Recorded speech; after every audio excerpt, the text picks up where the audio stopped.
ಅದು 2009 ಅಕ್ಟೋಬರ್ ಮೊದಲ ವಾರ.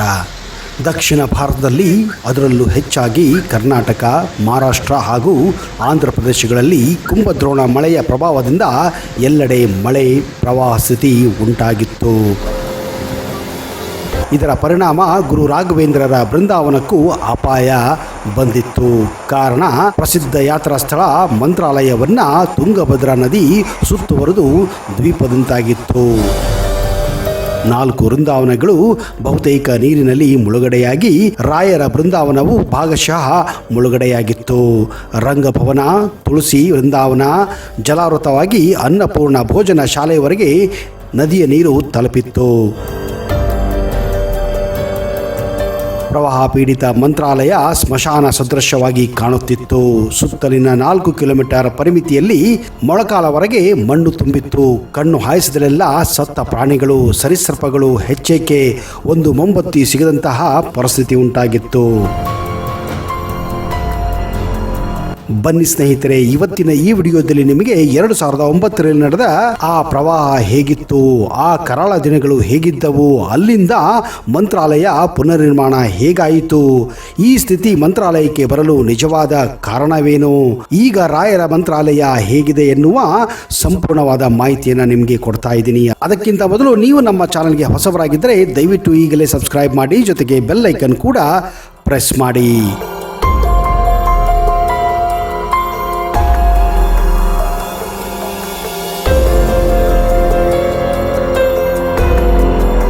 ನಮಸ್ಕಾರ ಸ್ನೇಹಿತರೆ, ಫೋಕಸ್ ಯೂಟ್ಯೂಬ್ ಕನ್ನಡ ಚಾನೆಲ್ಗೆ ಸ್ವಾಗತ ಸುಸ್ವಾಗತ. ಪ್ರವಾಹದ ಅಬ್ಬರಕ್ಕೆ ಮಂತ್ರಾಲಯದ ಮಠದಲ್ಲೆಲ್ಲ ಕೆಸರು ರಾಶಿ, ಹಾವು ಚೇಳುಗಳು, ಜಾನುವಾರುಗಳು, ಮನುಷ್ಯರ, ಪ್ರಾಣಿಗಳ ಹೆಣ ರಾಶಿ ರಾಶಿಯಾಗಿ ಸೇರಿತ್ತು. ಮಠದ ಗೋಶಾಲೆಯಲ್ಲಿದ್ದ ಸುಮಾರು 65ಕ್ಕೂ ಹೆಚ್ಚು ಜೀವಂತ ಜಲಸಮಾಧಿಯಾಗಿದ್ದವು. ಮಂತ್ರಾಲಯಕ್ಕೆ ರಾಜ್ಯದ ಉತ್ತರ ಭಾಗದಿಂದ ಸಂಪರ್ಕ ಸಂಪೂರ್ಣ ಕಡಿತಗೊಂಡಿತ್ತು.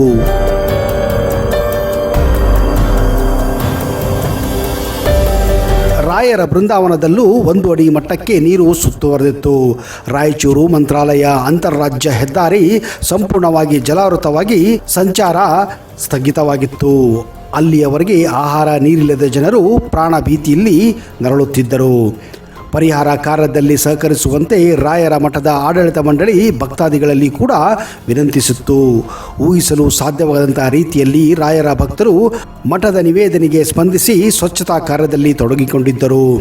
ಅಂದಿನ ಕರ್ನಾಟಕದ ಮುಖ್ಯಮಂತ್ರಿಯಾಗಿದ್ದ ಯಡಿಯೂರಪ್ಪ ಮಠದ ಪುನಶ್ಚೇತನಕ್ಕೆ ಉತ್ತಮ ಸಹಕಾರ ಕೂಡ ನೀಡಿದ್ದರು. ಆಶ್ಚರ್ಯಕರ ರೀತಿಯಲ್ಲಿ ಕೆಲವು ತಿಂಗಳಲ್ಲಿ ಮಂತ್ರಾಲಯದ ರಾಯರ ಮಠ ಎಂದಿನಂತೆ ಕಂಗೊಳಿಸಲು ಪ್ರಾರಂಭಿಸಿತ್ತು.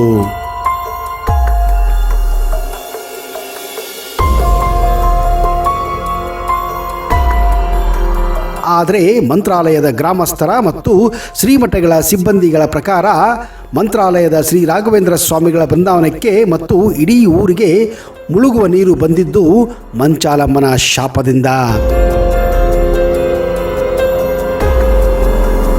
ಮಂಚಾಲಮ್ಮನ ಮನೆಯನ್ನು ಹಾಳಗೆಡುವುದರಿಂದ ಮಂಚಾಲಮ್ಮ ಇಡೀ ಊರನ್ನೇ ಆಹುತಿ ತೆಗೆದುಕೊಂಡಿದ್ದಾಳೆ ಎಂದು ಇಲ್ಲಿನ ಜನರ ಅಭಿಪ್ರಾಯವಾಗಿತ್ತು. 1 ವರ್ಷದ ಹಿಂದೆ, ಅಂದರೆ 2008ರಲ್ಲಿ ಜೀರ್ಣೋದ್ಧಾರದ ಹೆಸರಿನಲ್ಲಿ ಮಂಚಾಲಮ್ಮನ ದೇವಾಲಯದ ಗೋಪುರವನ್ನು ಕೆಡವಲಾಗಿತ್ತು.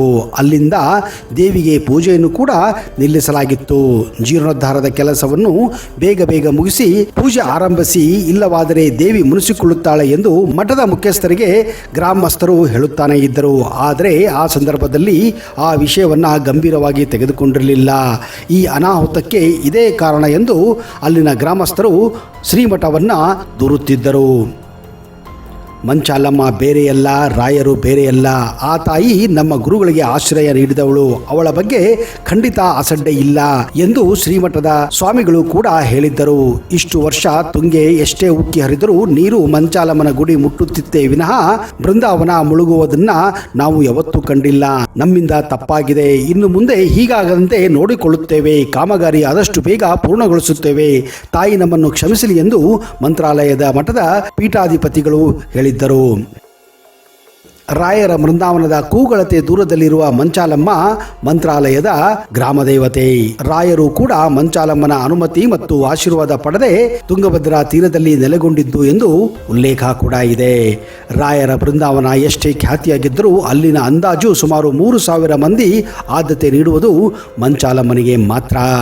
ರಾಯರ ಕೃಪೆಯಿಂದ ಹಾಗೂ ಮಂಚಾಲಮ್ಮನ ಆಶೀರ್ವಾದದಿಂದ ಮತ್ತೆ ದಿನ ಕಳೆದಂತೆ ನವ ಮಂತ್ರಾಲಯ ನಿರ್ಮಾಣವಾಗುವ ಸ್ಥಿತಿಯಲ್ಲಿದೆ. ಇದು ಪ್ರವಾಹ ಪೀಡಿತ ಮಂತ್ರಾಲಯವನ್ನ ನವ ಮಂತ್ರಾಲಯವಾಗಿ ಪರಿವರ್ತಿಸಲು ಸಹ ಹರಸಾಹಸ ಪಟ್ಟು ಯಶಸ್ವಿಯಾಗಿರುವ ಮಂತ್ರಾಲಯ ಶ್ರೀ ರಾಘವೇಂದ್ರ ಸ್ವಾಮಿ ಮಠದ ಶ್ರೀಗಳ ಅನುಭವ ನುಡಿಯಾಗಿದೆ.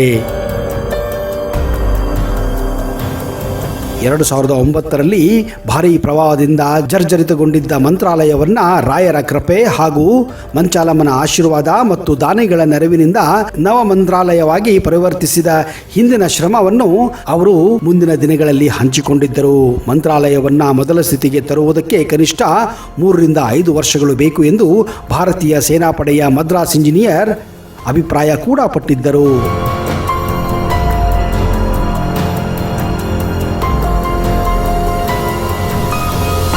ಇದರ ಜೊತೆಗೆ ಶ್ರೀಮಠದಿಂದ ಮಿಷನ್ 2030 ಎಂಬ ಯೋಜನೆ ರೂಪಿಸಲಾಗಿತ್ತು. ಒಂದೆಡೆ ಮಠದ ಭಕ್ತರು, ಸುತ್ತಲಿನ ಹಳ್ಳಿಯ ಜನರು RSS ಈ ನವ ಮಂತ್ರಾಲಯವನ್ನ ಕಟ್ಟಿದ್ದಾರೆ. ಪ್ರವಾಹ ನಂತರದ ದಿನಗಳಲ್ಲಿ ಮಂತ್ರಾಲಯದಲ್ಲಿ ಒಂದೇ ಒಂದು ಕೊಠಡಿ ವಾಸಕ್ಕೆ ಯೋಗ್ಯವಾಗಿರಲಿಲ್ಲ. ರಾಯರ ದರ್ಶನ ಮತ್ತು ಆರಾಧನಾ ಸ್ಥಳ ನಿರ್ಮಾಣಕ್ಕೆ 4 ರಿಂದ 6 ತಿಂಗಳೇ ಬೇಕಾಯಿತು. ನಂತರ ಎಡಬಲದ ಪ್ರಾಕಾರ, ಪರಿಮಳ ಪ್ರಸಾದ ಪಾಕಶಾಲೆ ನಿರ್ಮಾಣಕ್ಕೆ ಕೈ ಹಾಕಲಾಗಿತ್ತು. ಅಂದಿನ ಸಂಸದ ರಾಜೀವ್ ಚಂದ್ರಶೇಖರ್ ಫೌಂಡೇಶನ್ ಹಾಗೂ ಇನ್ಫೋಸಿಸ್ ಖ್ಯಾತಿಯ ಸುಧಾ ನಾರಾಯಣಮೂರ್ತಿ ಫೌಂಡೇಶನ್ ವತಿಯಿಂದ ಮನೆ ನಿರ್ಮಾಣ ಕಾರ್ಯ ಆರಂಭಿಸಲಾಗಿತ್ತು. ಅಂದು ಪ್ರವಾಹದಿಂದ ಹಾಳಾಗಿದ್ದ ಮಂತ್ರಾಲಯ ದಿನ ಕಳೆದಂತೆ ತನ್ನ ಹೊಸ ಕಳೆಯನ್ನ ಪಡೆದುಕೊಂಡಿತ್ತು. ಈಗಲೂ ಕೂಡ ನವ ಮಂತ್ರಾಲಯದ ಆ ಯೋಜನೆ ದಿನದಿಂದ ದಿನಕ್ಕೆ ರೂಪುಗೊಳ್ಳುತ್ತಿದೆ. ಆ ರಾಯರ ಆಶೀರ್ವಾದ, ಆ ಮಂಚಾಲಮ್ಮನ ಆಶೀರ್ವಾದ ಸದಾ ಮಂತ್ರಾಲಯದ ಮೇಲೆ ಇರಲಿ ಎಂದು ನಾವು ಕೂಡ ಹಾರೈಸುತ್ತೇವೆ. ಸ್ನೇಹಿತರೆ, ಮಂತ್ರಾಲಯ ಈಗ ನೀವು ಯಾವುದೇ ಸಮಯದಲ್ಲೂ ಮಂತ್ರಾಲಯಕ್ಕೆ ಭೇಟಿ ಕೊಡಬಹುದು. ಯಾವುದೇ ಭಯ ಪಡುವ ಅವಶ್ಯಕತೆನೇ ಇಲ್ಲ. ಹಾಗೂ ಆ ರಾಯರ ಆಶೀರ್ವಾದ ಪಡೆದು ಪುನೀತರಾಗಿರಿ ಎಂದು ನಾವು ಕೂಡ ಹಾರೈಸುತ್ತೇವೆ. ಅಲ್ಲಿಯವರೆಗೆ ಜೈ ಹಿಂದ್, ಜೈ ಕರ್ನಾಟಕ. ನಿಮಗೆ ಈ ವಿಡಿಯೋ ಇಷ್ಟ ಆದರೆ ಜೈ ರಾಘವೇಂದ್ರ ಎಂದು ಕಮೆಂಟ್ ಮಾಡಿ. ಧನ್ಯವಾದಗಳು.